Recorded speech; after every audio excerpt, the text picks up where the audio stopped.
Thanks, Rachel. You do still have Snapchat properties. We should probably work on that. Board of Presbyters, very reverend and reverend fathers, archons, Panis, national, senior, and junior ACRY officers, members, and guests. Christ is risen. This event this weekend. All right, I'm gonna start over. That was really bad. The event this weekend was very wonderful. Thank you, Father Matt and Pani Katie, and the entire community of the Woodstock Parish for your hard work. Can we give them a round of applause?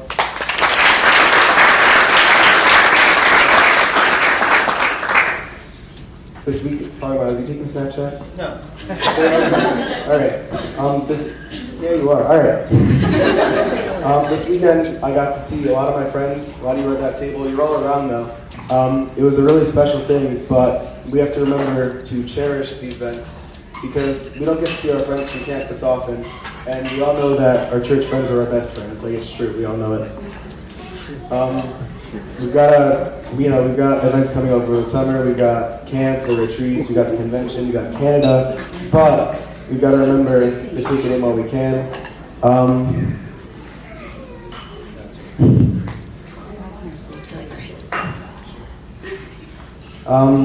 We've got to remember, yeah, thanks, Father Miles. I'll say the word for you eventually.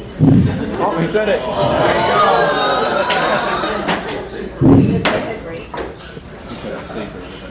We don't get to see them that often. We need to remember to cherish this event. It's a great event. I bowled really badly. Brian did better than me. My cousin texted me today, Andrew Cost. He said, "Did you do better than Brian?" I gladly responded, "No, I did not." We need to remember when we're going out our daily lives to act brave and confident in our faith, or else we're not going to make new friends within our faith. I said church friends are our best friends, and we won't make more if we're not confident in our orthodoxy.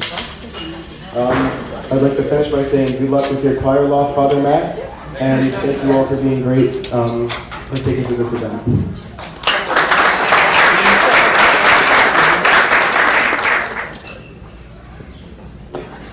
I'd first like to point out there's 3 rings on our fingers in the past 6 years. I didn't hear what he said, sorry.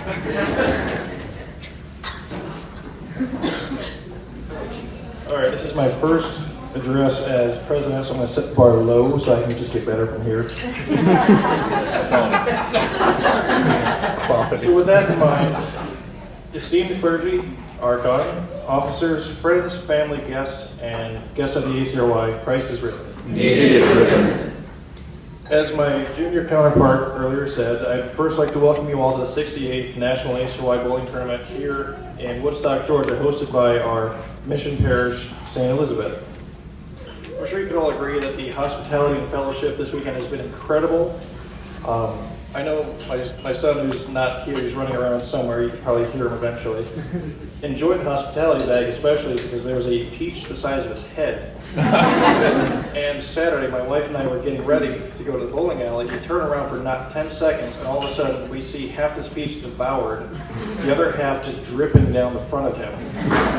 And he really enjoyed that, so whoever's idea was to put the Georgia peach in, he thanks you. I'd also like to point out that Woodstock took this event last convention, so that's less than a year to plan and execute this entire weekend. And hosting an event, if you've done it, which many of you have, is typically a scary and daunting task. And most people not named Dutco in Georgia haven't had the experience hosting an ACRY event. And I'm sure all of you can agree that they did a fantastic job, especially in short notice.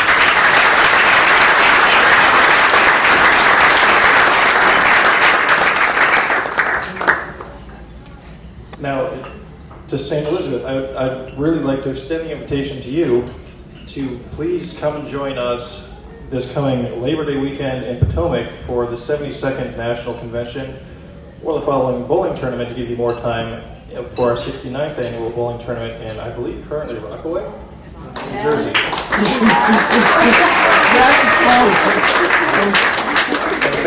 Come and enjoy our hospitality and let us repay you the best way we know how with more than likely with pierogies.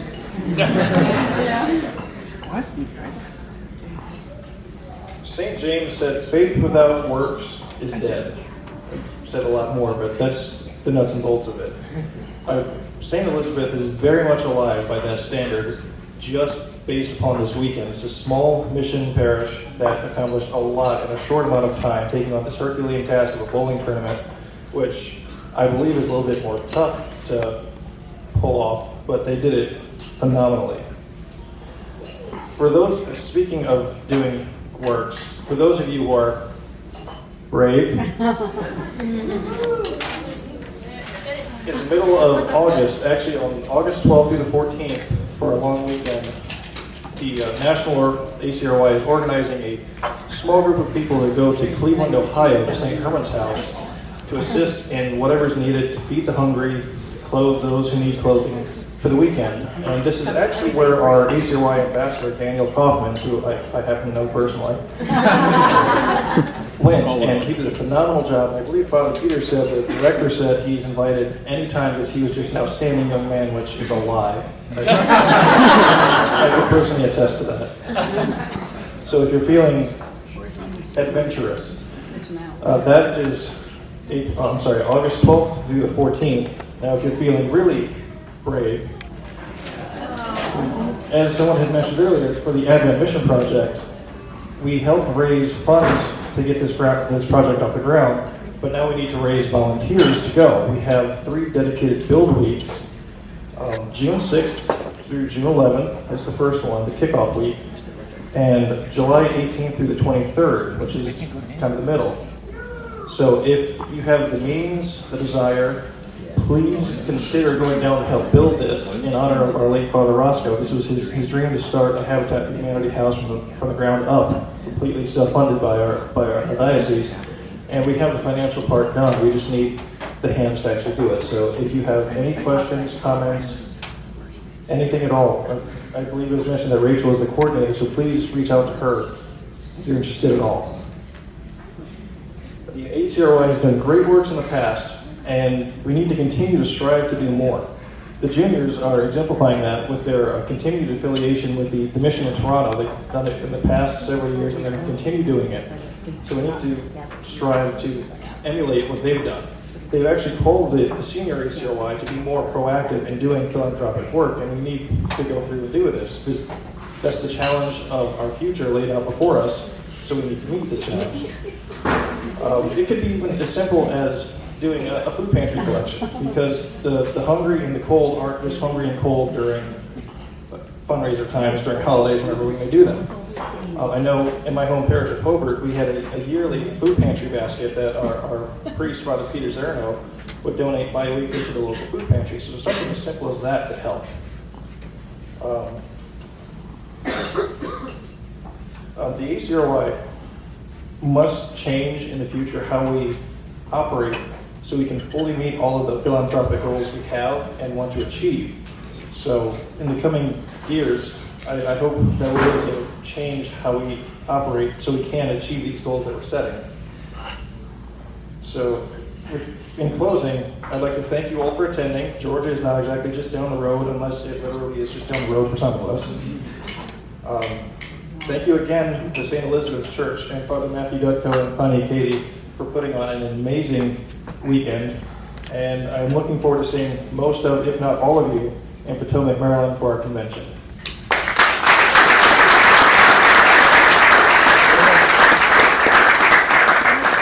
Thank you, Rachel.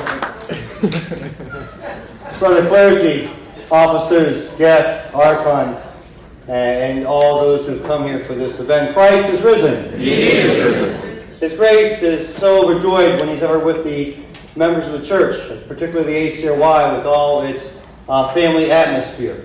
The time he cherishes being here with you. You can see it evident in the time that he spends. He's not up somewhere in the room sometimes when he has to catch up on his rest, but he's down here with us.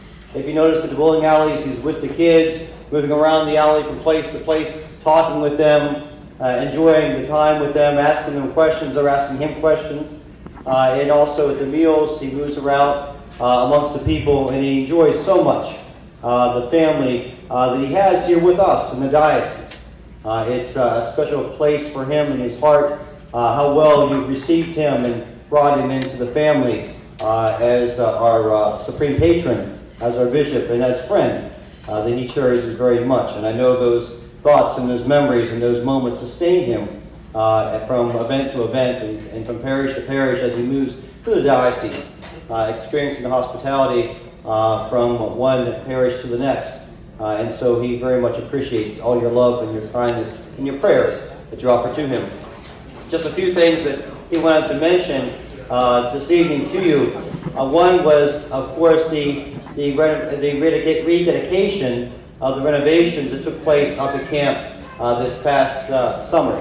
The work that was done through the fall, all through the spring, and then at the clergy convocation, the rededication of all the new cabins, new facilities that have been upgraded at camp. As you know, in 1977, when the camp was opened up for the first time, it was state-of-the-art.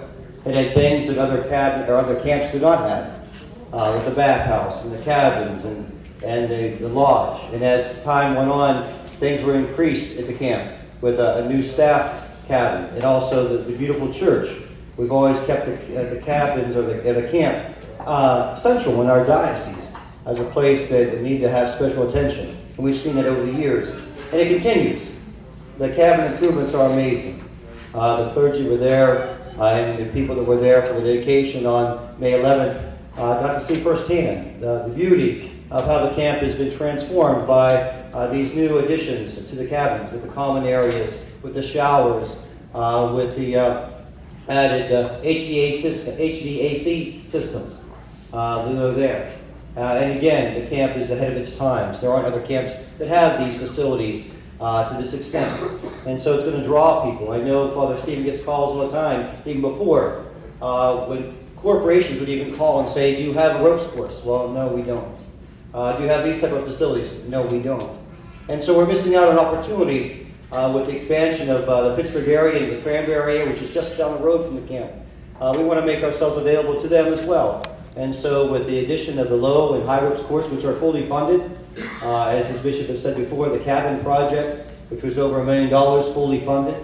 And so we have these blessings in our diocese with the camp that our children get to enjoy, and then potentially their children will enjoy. I know when I worked at camp, I never imagined I'd see my children running around, enjoying themselves, making friends at camp, but it's happened. And it brings great joy to my heart. And I say any parent to see their children enjoying the camp as they once did. And it sustains this diocese as well because it creates such friendships and such bonds between people that go there, whether they're staff or whether they're campers. It's a beautiful place that we need to always have kind of on the top of the list of things to do in our diocese. And so he appreciates very much your time and your efforts that are put into the camp. The other thing that he was really wanted to let you be aware of or know about, of course, he spoke a little bit about the great council that's coming up this summer. He will be a part of it. Amazingly enough, he never dreamt that he would be one of the bishops attending this major event that's been in the works for over close to 100 years. Perhaps when it was first dedicated or first thought of, and then back in the 60s when it really became something to plan. So that's been going on for about 50-some years, almost 60 years. And so it's something the church has been working on for a long time. And as you know, if you know your history, you know these great councils that have taken place in the church, these ecumenical councils even, that have taken place, they've been moments in history where the church has defined itself and moved forward into the age in which it had to deal with. And so we have that upon us again, and so we need to pray for these bishops that are traveling there. And our own bishop will have a seat at this great council, being represented by the Patriarchate of Constantinople, and the bishops that are there with the Patriarch. And there's other 14 jurisdictions that will be there at table together. And so we need to make sure that our prayers are going out to them throughout this time, their travels as well as the deliberations. They're there for us. One of the major things that will be affecting us will be the church of the ACRY, which that just means is the churches outside of Orthodox lands. You know, America is not an Orthodox land, perhaps like Greece or Bulgaria or Romania and other places in Russia and other Slavic lands where the major religious belief is that of Orthodoxy. Where other places like America and Western Europe where that is not the case. And how does the church function and deal with the issues that it has to face that they don't face in Orthodox lands? This will affect us. And God willing, they will come up with good resolutions to help the church move forward in administrating the needs and the spiritual needs of its flock. And so we need to pray that they are guided by the Spirit as the first apostles did. And so we pray for them. And so there's two things that he wants us to be aware of and be mindful of. And I myself am very overjoyed to always be able a chance to come down. When it was first announced about being here, I wasn't quite sure if I'd make the trip. There's always a lot of things going on in our lives. And to make all those arrangements and come down and take that time and think about traveling down here 11, 12, it turned out to be a 13-hour trip. But it was a blessing, and it went by very quickly. And we've enjoyed ourselves from the moment we have arrived, and I'm sure it's the moment we depart, because it's a blessing to be here, as you all know, the friendships we have. And so we rejoice in what we have in our faith, the resurrection of Christ that sustains us, and the joy we have as one big family and a part of the church that we continue to have with us no matter where we're traveling to. It's always there for us. So I thank you, and I thank the Father and Connie Dutko, as well as all the brave people of the parish of St. Elizabeth who have taken the time to put this on because it was very important to us. That's my wallet, Father Matthew.